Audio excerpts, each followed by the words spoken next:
হোয়াটসঅ্যাপে আপনি যার সাথে চ্যাট করবেন, যার সাথে কথা বলবেন, তার ফটো কিংবা আপনার ফটো দিয়ে আপনি খুব মজার মজার ইমোজি বানিয়ে তাকে পাঠাতে পারবেন। যেমন এইখানে দেখুন, আমি এই ইনবক্সে যার সাথে চ্যাট করতেছি তার ফটো দিয়ে বিভিন্ন লেখা লিখে আমি তাকে পাঠাচ্ছি। এখানে দেখুন, আমি গুড মর্নিং পাঠালাম, গুড নাইট পাঠালাম, কেমন আছো পাঠালাম, কি করতেছো তাও পাঠালাম। আমি আমার ফটো দিয়ে কিন্তু এখানে চাইলে পাঠাতে পারবো। এবং এখানে দেখুন, আরও একটি ইনবক্সে প্রবেশ করলাম। এই ইনবক্সে যার সাথে চ্যাট করতেছি ঠিক তার ফটো দিয়ে কিন্তু আমি এখানে স্টিকার ক্রিয়েট করে দেখুন তাকে পাঠাচ্ছি। এবং আপনি কি করছেন না করছেন সমস্ত কিছু আপনি আপনার ফটো দিয়ে ট্যাটু বানিয়ে তাকে ডিরেক্টলি দেখাতে পারবেন।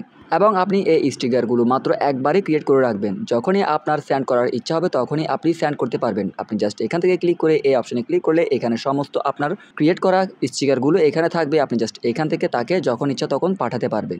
আর এইভাবে আপনি যদি তাকে কয়েকটা পাঠান তাহলে সে 100% অবাক হবে। সো ভিডিওটি তাদেরকেও শেয়ার করে দিবেন যাতে তারা আপনার ফটো দিয়ে আপনার সাথে চ্যাট করার সময় এই ধরনের ইমোজি ক্রিয়েট করে আপনাকে পাঠাতে পারে। সো কীভাবে করবেন চলুন দেখিয়ে দিচ্ছি। তার জন্য আপনাকে সম্পূর্ণ ভিডিওটি কন্টিনিউ করবেন। শেষে কিন্তু ইমোজি ক্রিয়েট করারও আরও কিছু নিয়ম কারণ আছে, আরও কিছু আপনি অ্যাড করতে পারবেন যেগুলো আমি এখানে দেখাইনি। আর সর্বপ্রথম আপনাকে হোয়াটসঅ্যাপ অ্যাপটি আপডেট দিয়ে নিতে হবে, কারণ এটি হোয়াটসঅ্যাপের একটি নতুন আপডেট। সো হোয়াটসঅ্যাপ আপডেট দেওয়ার পর হোয়াটসঅ্যাপে প্রবেশ করবেন। তো এখন কথা হচ্ছে আপনি কার ইনবক্সে কার ফটো দিয়ে আপনি কীরকম ট্যাটু বানাতে চাচ্ছেন। তো তার ইনবক্সে প্রবেশ করে আপনাকে তার কিছু ফটো কালেক্ট তো করতেই হবে, যেহেতু আপনি তার ফটো দিয়ে স্টিকার বানাবেন। তো সম্পূর্ণ ভিডিও কিন্তু কন্টিনিউ করবে।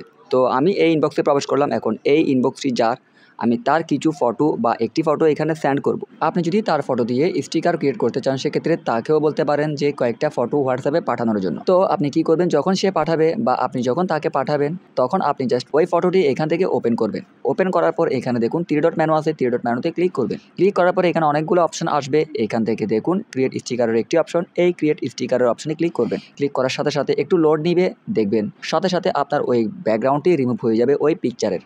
তো ব্যাকগ্রাউন্ড রিমুভ হওয়ার পর আপনি এখান থেকে টেক্সট আইকনে ক্লিক করবেন। টেক্সট আইকনে ক্লিক করে এবার আপনি এখানে যা যা টাইপ করার টাইপ করে নেবেন। যেটা ভালো লাগে আপনি ওইটাই লিখবেন। লিখার পর আপনি এটা আমাকে ড্রাগ অ্যান্ড ড্রপ করে আপনি জাস্ট আপনার মনের মতো করে আপনার অ্যাঙ্গেলে এটা বসাবেন। তো আপনি চাইলে এই টেক্সটের কালারও চেঞ্জ করতে পারেন। এখানে কালারের যেই অপশনটি আছে এই অপশনে ক্লিক করে কালারও চেঞ্জ করে নিতে পারবেন। আর এখান থেকে আপনি এই অপশনে ক্লিক করলে পেয়ে যাবেন আরও দুটি অপশন, একটি হচ্ছে ইমোজি আর একটি হচ্ছে স্টিকার।